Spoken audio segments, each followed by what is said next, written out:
بسم اللہ الرحمن الرحیم رب اشرح لی صدری ویسر لی امری واحلل عقدۃ من لسانی یفقہوا قولی۔ گزشتہ سبقوں کے اندر انٹروڈکشن آف ریویلیشن گزر چکا، یعنی وحی کی ضرورت کیا تھی، وحی کا مطلب کیا ہے اور وحی کے طریقے کیا تھے۔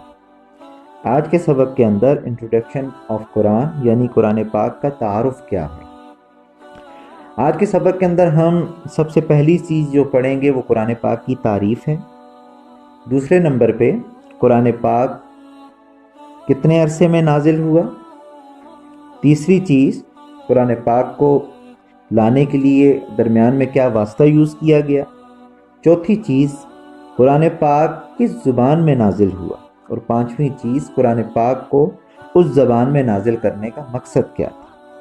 یہ 5 چیزیں ہیں، یعنی گویا کہ آپ یہ کہہ سکتے ہیں کہ یہ 5 سوالات ہیں جن کا جواب قرآن حکیم ہمیں خود دیتا ہے۔ میں نے پہلے بھی آپ سے عرض کی تھی کہ کچھ چیزوں کے جواب ہمیں قرآن ہی سے مل جاتے ہیں، یعنی قرآن واحد ایسی کتاب ہے جو اپنے سوالوں کے جواب خود ادا کر دیتی ہے۔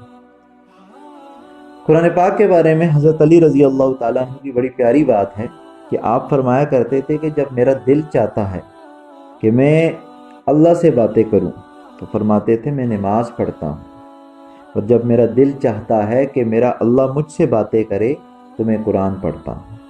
یعنی قرآن سے ان لوگوں کا اس قدر تعلق تھا کہ وہ یوں پڑھتے ہوئے یہ تصور کیا کرتے تھے کہ میرا اللہ مجھ سے باتیں کر رہا ہے۔ اور قرآن حکیم چونکہ وے آف لائف ہے اور قیامت تک اس نے رہنا ہے اور اس نے نفع دینا ہے لوگوں کو، تو لہٰذا جب اس طریقے پر اس سے فائدہ اٹھایا جائے گا تو میرے خیال میں اس اعتبار سے قرآن پاک کا نفع کچھ زیادہ ہی ہوتا ہے۔ تو لہٰذا سب سے پہلے ہم قرآن پاک کی تعریف پر آتے ہیں۔ قرآن پاک کی تعریف کے حوالے سے کہ قرآن پاک در حقیقت ہے کیا چیز، تو اس کے بارے میں ہمیں سورہ حامیم کی آیت نمبر 2 کے اندر اللہ رب العزت کی یہ سٹیٹمنٹ ملتی ہے کہ اللہ رب العزت ارشاد فرما رہے ہیں تنزیل من اللہ، کہ قرآن کریم وہ کتاب ہے جو اللہ کی طرف سے نازل کی گئی۔ اس لیے جب علماء کرام قرآن پاک کی تعریف بیان کرتے ہیں کہ قرآن پاک کہا کسے جاتا ہے، تو اس تعریف میں یہ کہا جاتا ہے کہ قرآن پاک وہ سٹیٹمنٹ ہے، وہ کلام ہے جو اللہ تعالیٰ نے نازل کی ہے، اور اس سوال کا جواب قرآن حکیم نے خود ادا کیا ہے۔ ریفرنس میں نے آپ کو دیا سورہ حامیم ہے، آیت نمبر 2 ہے کہ اس سوال کا جواب تنزیل من اللہ، کہ یہ قرآن پاک اللہ کی طرف سے نازل کرتا ہے۔ یہ تو ایک آسان چیز ہے کہ ہم سب کو معلوم ہے کہ قرآن کریم وہ کتاب ہے جو اللہ نے نازل کی ہے۔ دوسری چیز جو اہم ترین ہے وہ قرآن پاک کا نازل ہونے کا وقت ہے۔ یہ بات تو آپ سب لوگ جانتے ہیں کہ یہ کتاب دنیا کی دوسری مذہبی کتابوں سے کئی اعتبار سے مختلف ہے، یعنی اس کے اسلوب انداز بیان اور اسی طرح اور جس طریقے سے قرآن ریفرنس دیتا ہے بہت سارے واقعات کا جو گزشتہ ہو چکے ہیں، اس اعتبار سے اور اس سے بڑھ کے قرآن پاک اپنے الفاظ کے اعتبار سے دوسری مذہبی کتابوں سے بالکل جدا ہے۔ آپ کے علم میں ہے تورات حضرت موسیٰ علیہ السلام پر، جبکہ انجیل حضرت عیسیٰ علیہ السلام پر نازل ہوئی، اور زبور حضرت داؤد علیہ السلام پر نازل ہوئی۔ جس طریقے سے یہ قرآن پاک الفاظ اور دیگر چیزوں میں باقی مذہبی کتابوں سے جدا ہے، اسی طریقے پر ایک خاص چیز جو قرآن کو دوسری کتابوں سے جدا کرتی ہے وہ اس کے نازل ہونے کا طریقہ ہے۔ پہلی کتابیں اب جس طرح تورات ہے، تورات کے نازل ہونے کا آپ طریقہ دیکھیں تو وہ یہ تھا کہ حضرت موسیٰ علیہ السلام کو کوہ طور پہ 30 دنوں کے لیے بلایا گیا تھا۔ جب آپ وہاں تشریف لے گئے تو اللہ تعالیٰ نے مزید 10 دنوں کا اضافہ کیا، اور 40 دن پورے ہونے پر آپ کو تورات عنایت کر دی گئی، اور وہ تورات تختیوں کے اوپر لکھی ہوئی تھی، اور ایک ہی دفعہ وہ ساری دے دی گئی۔ آپ جب وہ تورات لے کر آئے، اپنی قوم کو سنائیں وہ سارے احکام اللہ تعالیٰ کے، پھر ایک وقت آیا کہ حضرت موسیٰ علیہ السلام کی دنیا سے جانے کے بعد وہ تختیاں نسل در نسل چلتی رہی، لیکن تاریخ اس بات کی گواہ ہے کہ یہودیوں پر ایک وقت ایسا آیا، ایک مرحلہ ایسا آیا کہ یہودیوں کو ایک زبردست قسم کی تباہی کا سامنا کرنا پڑا. ان کی سلطنت ختم ہو گئی تھی اور لاکھوں آدمی موت کے گھاٹ اتار دیے گئے. انہی ہنگاموں کے اندر تورات کی وہ جو تختیاں تھیں وہ ضائع ہو گئیں، یعنی ان کا نہیں پتہ چلا کہ وہ کہاں گئیں اور بالکل ہی وہ صفحہ ہستی سے مٹ چکی ہیں. اسی طرح اگر ہم آتے ہیں انجیل کے اترنے پہ، تو جس طریقے سے تورات اتری ہے انجیل اس طریقے سے نہیں اتری، بلکہ انجیل کے بارے میں آتا ہے کہ انجیل حضرت عیسیٰ علیہ السلام کے دل پر نازل کی جاتی تھی، یعنی ان کے دل میں بات ڈال دی جاتی تھی اور آپ نے پھر اس ڈالی ہوئی بات کو لوگوں کو سنا دیا. پھر اس کے بعد اس انجیل کو لکھا نہیں گیا. یعنی یہ بات اگر آپ ٹاپک چھیڑیں کہ اگر وہ انجیل لکھی جاتی تو کتنی بڑی ہوتی یا کتنی مختصر ہوتی یا کتنی کتابیں بنتی یا کتنے صفحے بنتے، ان سوالات کے کوئی جوابات موجود نہیں.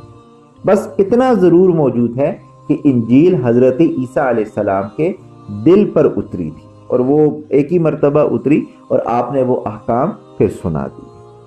لیکن اگر ہم دیکھتے ہیں قرآن حکیم کے اترنے کو، تو یہ قرآن حکیم تھوڑا تھوڑا نازل ہوا.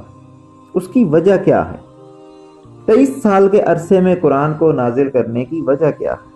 اگر آپ اس سے بھی بڑھ کے دیکھیں تو مفسرین نے یہ بات لکھی ہے کہ قرآن کریم کبھی ایک آیت اترتی تھی، کبھی ایک سورت اترتی تھی اور کبھی ایک حصہ اترتا تھا. اس اعتبار سے جب قرآن حکیم کا اندازہ کیا گیا تو قرآن حکیم جب وحی کے تھرو اترا ہے تو اس کا حساب جب لگایا گیا تو وہ 24,000 مرتبہ وحی نازل ہوئی.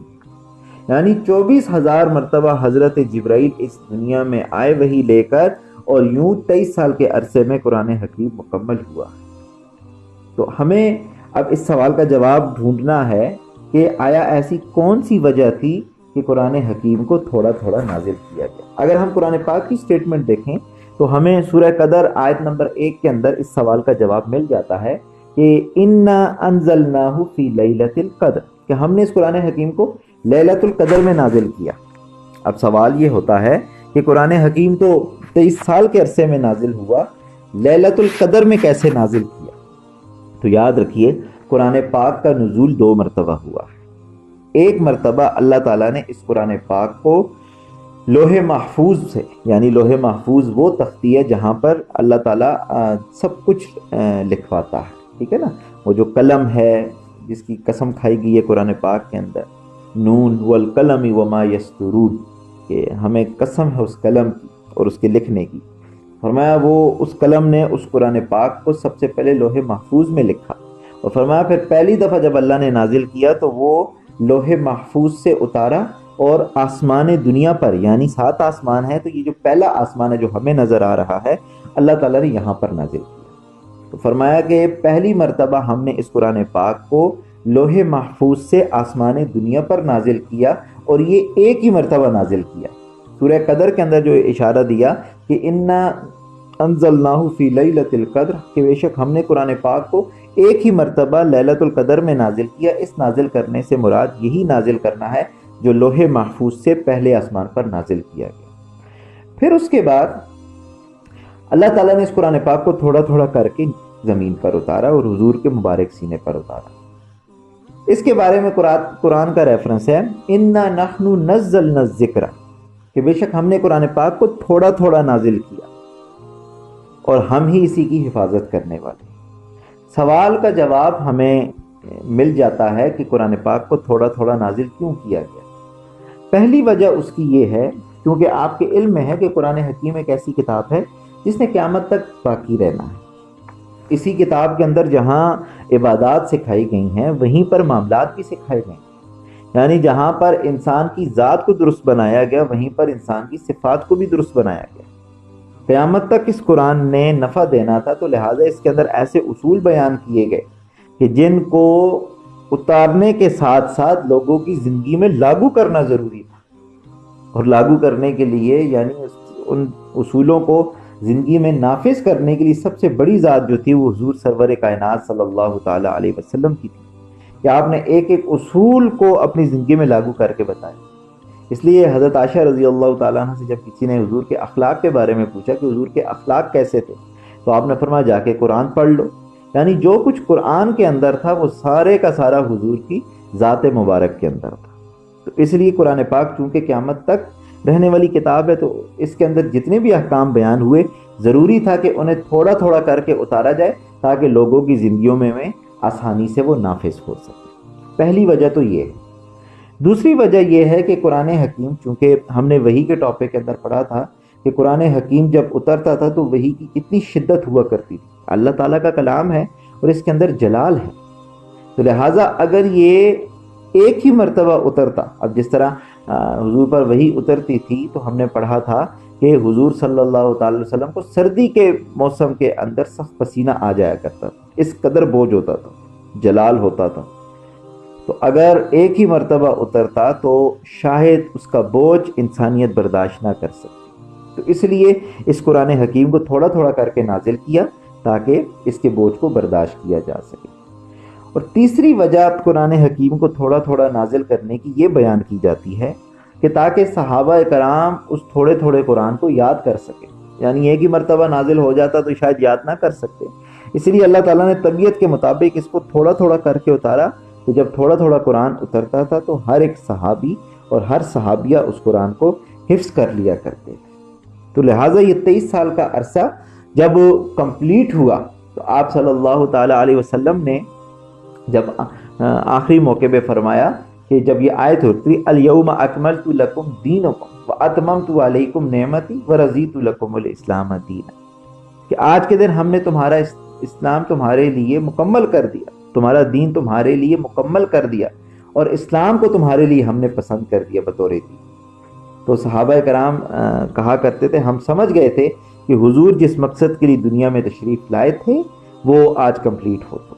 تو لہٰذا 23 سال کے عرصے میں قرآن کو نازل کرنے کی یہ 3 وجوہات بیان کی جاتی ہیں کہ سب سے پہلے تو اسلامی معاشرے کے اندر بہتری لانا، دوسرا قرآن پاک کو آسانی سے یاد کر لینا، اور تیسرا وحی کا بوجھ نہ پڑنا۔ یہ 3 وجوہات قرآن پاک کے نازل کرنے کی وجہوں میں بیان کی جاتی ہیں۔ ہمارے پاس تیسری چیز ہے قرآن پاک کا واسطہ نزول، یعنی قرآن پاک کس واسطے سے نازل ہوا۔ تو یہ تو ایک آسان سی بات ہے کہ قرآن پاک کو لانے والے فرشتے کا نام حضرت جبرائیل ہے۔ چوتھی چیز ہمارے پاس آئے گی قرآن پاک کس زبان میں نازل ہوا، تو سورہ یوسف آیت نمبر 2 کے اندر اللہ رب العزت کی سٹیٹمنٹ ہے انا انزلناہ قرآنا عربیا، کہ ہم نے اس قرآن پاک کو عربی میں نازل کیا ہے۔ اس سوال کا جواب بھی قرآن نے دے دیا۔ اب پھر ایک سوال پیدا ہوتا ہے، ہمارا جو 5واں ٹاپک ہے کہ عربی زبان میں نازل کرنے کی وجہ کیا ہے، کسی اور زبان میں بھی نازل کیا جا سکتا تھا۔ تو اس سوال کا جواب بھی قرآن کی سٹیٹمنٹ ہمیں دے رہی ہے، سورہ دخان آیت نمبر 85 فَإِنَّمَا يَسَّرْنَاهُ بِلِسَانِكَ، کہ ہم نے آپ کی زبان میں اسے آسان کر دیا، کہ ہم نے عربی میں اس لیے نازل کیا کہ یہ آپ کی زبان ہے اور زبان کے اعتبار سے عربک سب سے آسان زبان ہے، تو لہٰذا عربک کے اندر ہم نے اسے نازل کیا تاکہ لوگ اس کو سمجھ سکیں۔ اس لیے عربک کے بارے میں فرمایا، حضور فرمایا کرتے تھے 3 ایسی وجہ ہیں کہ ان وجہوں کی بنیاد پہ تم عربک سے محبت کرو۔ فرمایا پہلی وجہ یہ ہے کہ میں عربی ہوں، دوسری وجہ یہ ہے کہ قرآن پاک کی زبان عربی ہے، اور تیسری وجہ یہ ہے کہ جنت والوں کی زبان عربی ہو۔ اس لیے عربی زبان سے محبت کرو جس کی وجہ سے تمہیں قرآن سمجھ آئے گا۔ تو یہ 5 آج ایسی چیزیں تھیں کہ جن کے بارے میں ہم نے پڑھا، قرآن کی تعریف، قرآن کا وقت نزول اور قرآن کا واسطہ نزول، قرآن کی زبان اور عربی زبان میں نازل کرنے کی وجہ کیا تھی۔ تو آج کے سبق کے اندر یہ 5 چیزیں ہو گئی۔